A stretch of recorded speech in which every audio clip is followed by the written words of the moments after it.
Hemos hablado en este espacio en varias ocasiones con los expertos en el tema de la seguridad, de los riesgos de militarizar pues, a las fuerzas civiles. Pero lo hemos hablado desde la perspectiva de la militarización de la Guardia Nacional, del hecho de que se incorpore a la Secretaría de la Defensa Nacional. Sin embargo, esta militarización parece haberse estado dando desde hace tiempo y haberse construido de a poco. De eso platicamos esta mañana con Sandra Ley, coordinadora del Programa de Justicia de México Evalúa, quienes han presentado justamente un análisis al respecto. Sandra, muy buenos días. Gracias, Erika. Gracias por la invitación y la atención en nuestro reporte. Al contrario, Sandra, gracias por tomarnos la llamada y compartirlo con nosotros. A ver, San Luis Potosí es una de esas entidades que ha apostado por tener pues al frente de sus corporaciones en materia de seguridad a mandos militares en diferentes momentos. ¿Qué es lo que esto representa y cuáles son los riesgos o los efectos que van de por medio? Sí, pues fíjate, Erika, San Luis Potosí es de los estados primero que queda como en el promedio que vemos en general a nivel nacional de gobiernos estatales con 7 titulares en el periodo de 2011 a 2024. También en ese sentido muy similar al promedio nacional, estado que ha durado 2.1 años. Sandra, tenemos ahí algunos problemas de comunicación con Sandra Ley. Vamos a tratar de corregirlos para poder escuchar y atender a cabalidad este reporte, que aunque actualmente la Guardia Civil Estatal no esté en manos o encabezada por un elemento de la milicia, pues históricamente y digamos en las fechas recientes sí lo ha estado, en las administraciones recientes sí lo ha estado, y por ello la relevancia de entender y de identificar cuál es la diferencia de un mando civil a un mando militar. Ya sean militares en retiro o en funciones, pero a final de cuentas mandos militares. ¿Qué es lo que esto representa? Estamos platicando con Sandra Ley, coordinadora del Programa de Justicia de México Evalúa, y estamos retomando la comunicación. Sandra, una disculpa, creo que ya te atendemos, ya podemos escuchar a cabalidad lo que nos compartías. Genial, muchas gracias. Sí, les decía que en el caso de San Luis Potosí, lo que vemos en este estudio de la otra remilitarización, donde examinamos la llegada de Fuerzas Armadas en las instituciones estatales de seguridad pública en México, pues lo que vemos es que San Luis Potosí se comporta como el promedio de las tendencias a nivel nacional, con 7 titulares que se han acumulado de 2011 a 2024 en su Secretaría Estatal de Seguridad, con un promedio de duración de 2.1 años. Y además, específicamente, lo que vemos es que ha saltado de militar a policía de carrera, militar, policía de carrera y así sucesivamente. En distintos periodos. Es importante decir que el 60% de los secretarios de seguridad que provienen de mandos militares, pues están divididos entre los que están en SEMAR y Sedena. Los de Sedena han sido asignados principalmente en estados gobernados por Morena, y los secretarios de Sedena más bien vienen de gobiernos encabezados por el PRI. Lo que nosotros queríamos hacer específicamente, además, en este reporte, era pues analizar, por un lado, como bien te decías en tu introducción, Erika, pues que la militarización no es solamente una responsabilidad del gobierno federal, que mucho tiene que ver los gobiernos estatales en este proceso de militarización, un poco a veces como desde un acto de desesperación ante niveles de violencia que ascienden, pensando que si llegan los militares en algo van a abonar a detener la violencia, y que pueden dar la visión de que están pudiendo contener, están haciendo algo al respecto. Ahí entonces permíteme decirte 2 cosas. Primero, efectivamente lo que hemos visto es que los que han crecido más han sido los secretarios con adscripción a SEMAR, mientras que los de Sedena habían ido a la baja entre 2011 a 2020 y poco a poco han ido al alza, de tal manera que hoy por hoy las Fuerzas Armadas forman el grupo más amplio, representando el 47% de los secretarios estatales de seguridad pública, y en ese grupo pues se ha encontrado San Luis Potosí con esta presencia militar en el estado. La siguiente pregunta, como te decía, Erika, era pues qué tanto esto nos ayuda o nos ha ayudado realmente a contener o no la violencia. Y lo que encontramos es difícil hacer como una conclusión tan contundente, porque muchas veces lo que pasa es que justamente se designan militares en momentos de crisis. Y es difícil contener una violencia en momentos tan álgidos. quien sea que llegue. Pero el segundo problema es que, como te decía, duran apenas 2 años. Y entonces, como no nos dan resultados, cambiamos a los secretarios y no tenemos estabilidad en la política de seguridad. Claro. Y también son golpes importantes a los mercados criminales, porque entonces cada vez que tenemos un nuevo secretario, los grupos criminales saben que tienen que hacerse sonar, ¿no? Tienen que hacerse escuchar y hacerle saber al nuevo secretario, pues, quién manda, ¿no? Y eso se lo hacen a través de la violencia. Entonces, no, esta ha sido, pues, por un lado, una política muy errada, al mismo tiempo que lo que encontramos es que aquellos estados años con militares al frente tienen tasas de homicidios por cada 100,000 habitantes muy por arriba de aquellos estados con secretarios que no pertenecen a Fuerzas Armadas. Te doy el dato del 2022. 2022, estados años, un estado, el promedio de los estados con militares tenían una tasa de homicidios de 80 por cada 100,000 habitantes. Y los estados sin militares tenían una tasa de 34 por cada 100,000 habitantes. O sea, la diferencia es abismal.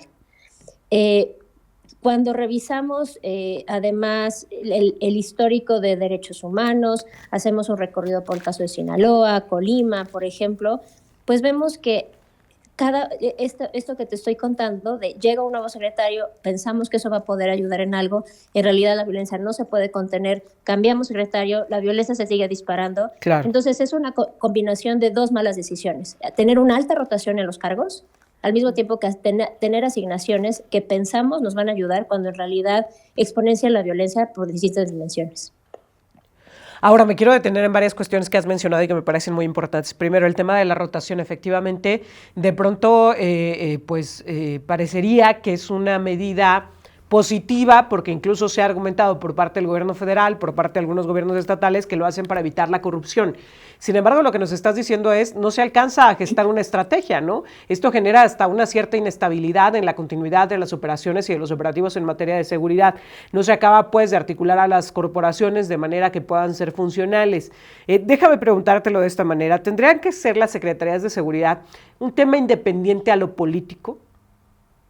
Claro, ese es mi siguiente, el otro como gran punto, y gracias por hacerlo notar y observarlo, Erika, que lo que vemos es que son en gran medida pues puestos con una visión política que no se le permite, no se le aísla, ¿no?, de esa politización. Terminamos politizando la seguridad.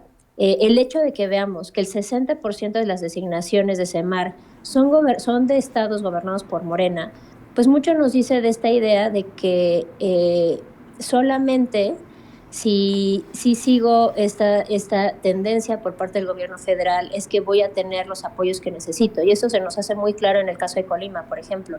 Es desde el mismo gobierno estatal que aceptan una designación desde el gobierno federal. Entonces, eso termina, ¿no?, dando pie a que politizas esa política de seguridad.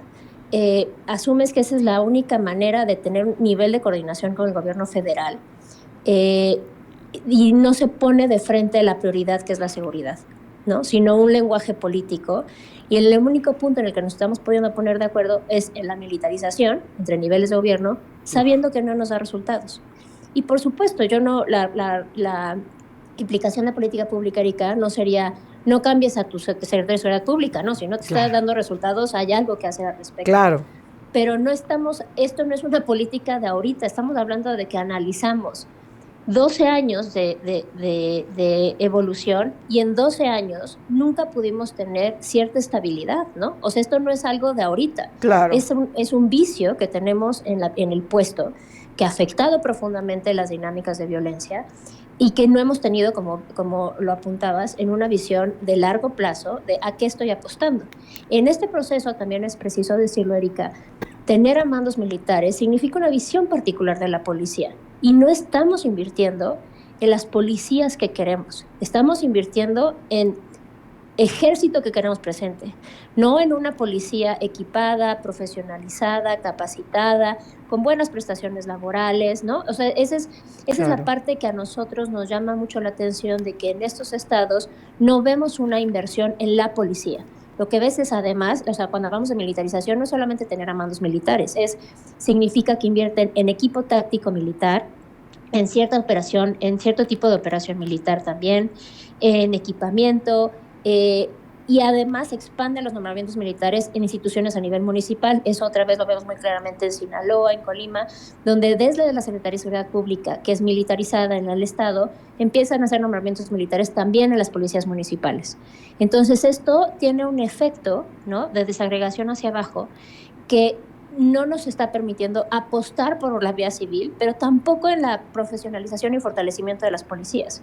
Lo que estamos haciendo es fortalecer al ejército. Claro. De manera mucho más amplia que el simple nombramiento. Es equipamiento, operación, Claro. tácticas, bases militares. Que eso significa es en detrimento de la policía y de la vía civil. Ahora, si tener mandos militares y tener policías militarizadas no está dando mejores resultados en materia de seguridad, ¿qué lectura le dan al hecho de que se insista en seguir militarizando a la seguridad al grado de buscar que la Guardia Nacional se incorpore al Ejército Mexicano y que esto podría significar además la antesala para que las guardias civiles estatales pues también vayan por el mismo camino? ¿Por qué insistir en algo que no está funcionando? Pues mira, son varias dinámicas que no es algo particular en el caso mexicano. La expansión de la militarización responde a distintos factores. Este llamado a los militares en tareas de control responde, por un lado, pues, como te decía, a una franca desesperación por ver tal fragmentación de los grupos del crimen organizado con armamentos de mayor calibre de lo que a veces tienen, ¿no?, las mismas instituciones. Por supuesto, un desempeño de las autoridades civiles en materia de seguridad, y que esto se enfrenta al mismo tiempo a una demanda de mano dura por parte del votante, por ejemplo, la militarización de la seguridad pública, y entonces se aparenta una respuesta al problema de seguridad, ¿no? Entonces, para evitar el juicio por un mal desempeño en materia de seguridad, digo, no, miren, ya traje a los militares, ¿no? O sea, ya ellos se van a hacer cargo, vean cómo sí me estoy tomando muy en serio esto. Entonces, claro, tales propuestas militaristas se facilitan, en tercer lugar, pues como te decía, por una opinión pública que demanda punitivismo, y eso es algo que hemos visto en toda América Latina y que además suele confiar más en las Fuerzas Armadas que en las policías, pero este es un círculo vicioso, Erika, porque no inviertes en las policías quedan mal, no tienen un buen rendimiento, entonces abonas más al militarismo y así sucesivamente, ¿no? Y finalmente es importante reconocer pues que también hay una política de seguridad que desde el gobierno federal, como te decía, es la que está a la cabeza. Y ese es el único punto en el que los distintos gobiernos de distintos partidos, en distintos niveles de gobierno, son capaces de hablar el mismo lenguaje. En el único punto que se ponen de acuerdo, entonces parece como una salida fácil para poder hablar de seguridad. Sí, entonces, otra vez, regresando, es un tema sumamente politizado y nos está haciendo mucho daño a que pues hoy por hoy no estamos conteniendo la violencia. ¿Qué recomienda? México Evalúa se caracteriza porque siempre que presenta este tipo de análisis, presenta también líneas de acción, de cómo enmendar, de cómo corregir, de hacia dónde apuntalar los esfuerzos.